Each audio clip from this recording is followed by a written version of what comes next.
কত ছেলে বাড়ি যায় আমার না কাজ ফুরায়, যাব যাব তবু বাড়ি হয় না যাওয়ারে। মাঝে 10 মাস 10 দিন গর্ভে ধরিয়া করেছেন আমাদের ঋণী।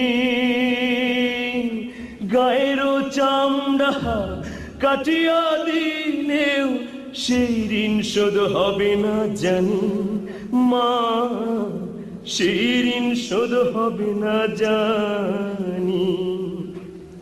হঠাৎ একদিন রাত দুপুরে একটা খবর এলো, হঠাৎ একদিন রাত দুপুরে একটা খবর